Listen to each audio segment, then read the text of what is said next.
At London Heathrow Airport, security stopped a black traveler and began interrogating him. 1 minute passed, then 5, then 10. While other passengers walked through passport control in seconds, this man was treated like a threat. He stayed calm, answered every question. But finally, he removed his sunglasses and looked the officer straight in the eye.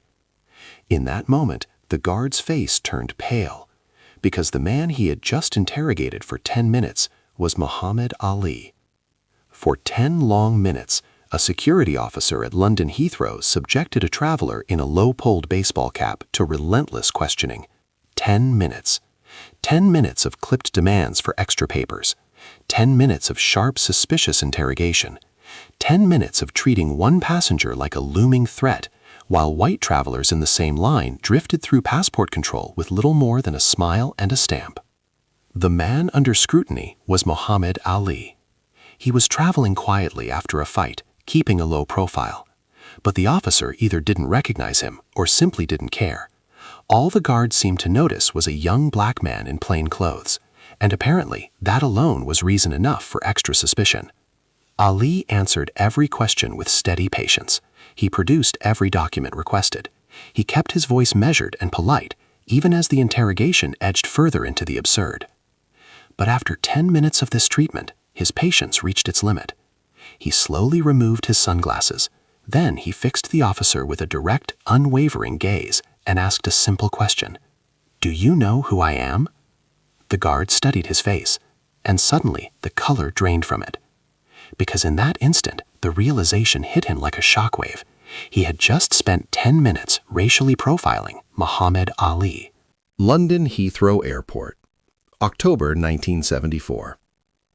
At the time, Muhammad Ali was 32 years old, the reigning heavyweight champion of the world. He was traveling back through London after a bout in Frankfurt, Germany. The fight itself had been routine, a decision victory over European heavyweight Rudi Ubbers. Not a historic showdown, just another match that kept Ali active between bigger battles.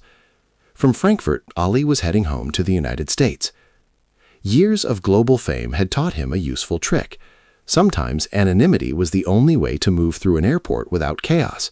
Fans, reporters, cameras, crowds, they followed him everywhere. So this time he dressed like any ordinary traveler. Jeans, a plain jacket, a baseball cap pulled low, dark sunglasses.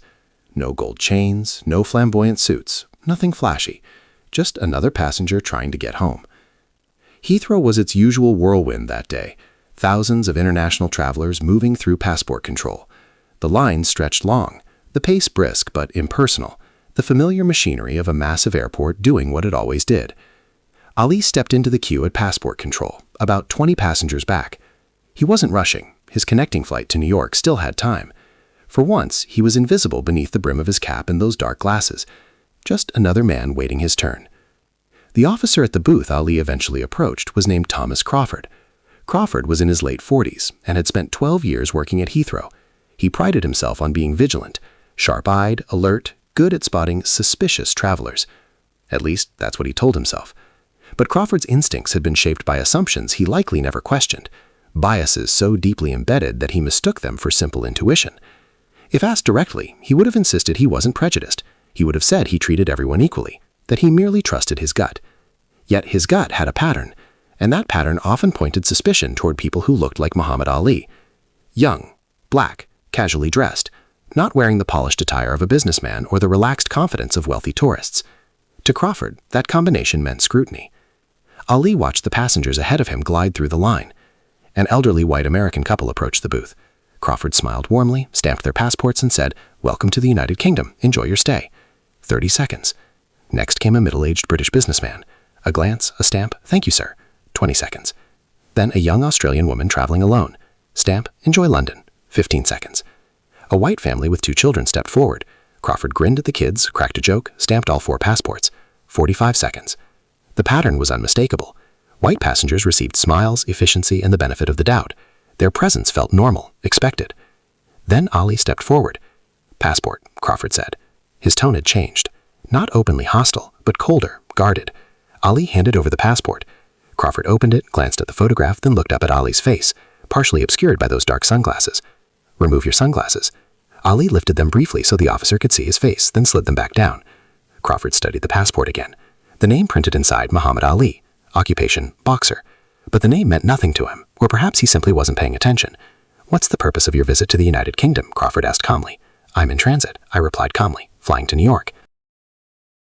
"Where are you coming from?" "Frankfurt." "What were you doing there?" "I was working." "What kind of work?" "I'm a boxer. I had a fight." Crawford's expression remained skeptical. "How long were you in Germany?" 3 days. "Do you have documentation of this fight?" Ali paused.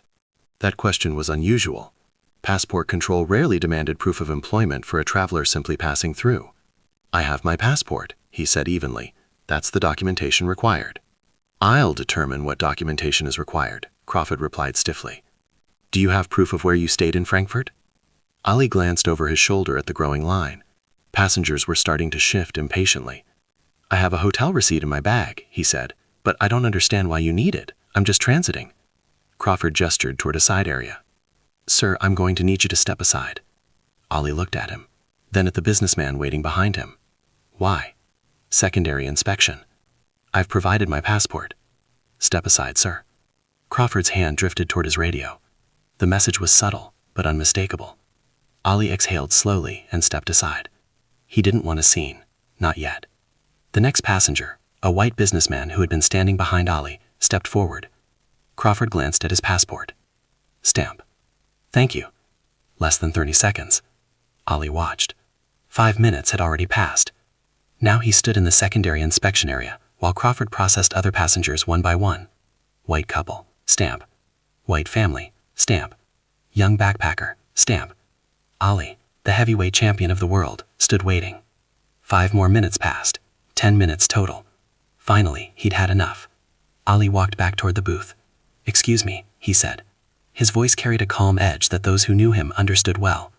"It's been 10 minutes, he continued steadily.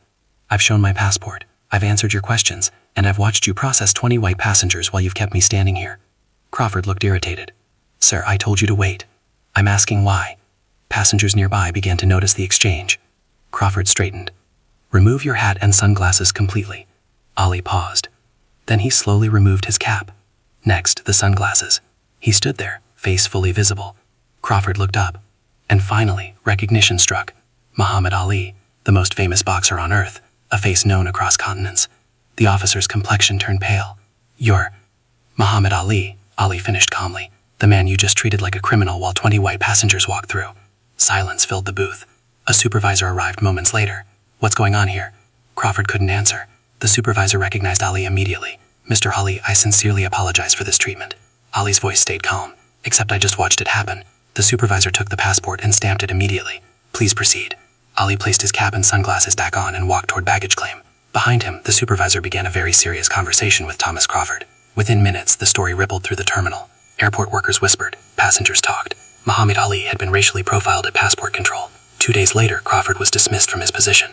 Officially, the reason cited was failure to follow proper procedure. But everyone understood what had really happened. In an interview the following week, Ali reflected quietly. "That guard didn't know he was dealing with Muhammad Ali," he said. "He just saw a black man in casual clothes." He paused.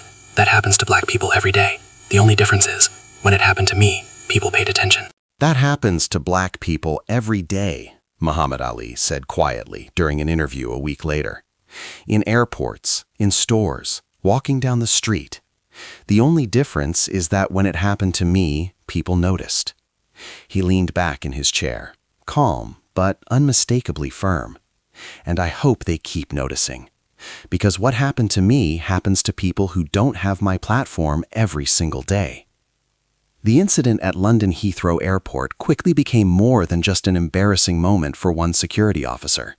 It turned into a stark illustration of how racial profiling often hides behind routine procedures. On paper, everything could be justified. Security checks, additional verification, standard questioning. Yet the pattern told a different story. One traveler was treated as suspicious until proven innocent. Others were treated as trustworthy from the start. And the dividing line between those two experiences had been painfully obvious. Appearance, skin color, assumptions. The uncomfortable truth was that Thomas Crawford likely didn't believe he was racist. In his own mind, he had simply been doing his job, being cautious, asking questions, following instinct. But instinct is often shaped by quiet prejudice. Not the loud, obvious kind people openly admit to. The subtle kind. The kind that convinces someone they are simply being careful, even when their behavior consistently targets the same group of people. That's how bias survives inside systems. It disguises itself as routine. It presents itself as professionalism. It hides in phrases like standard procedure. And because it's rarely challenged in the moment, it becomes normal.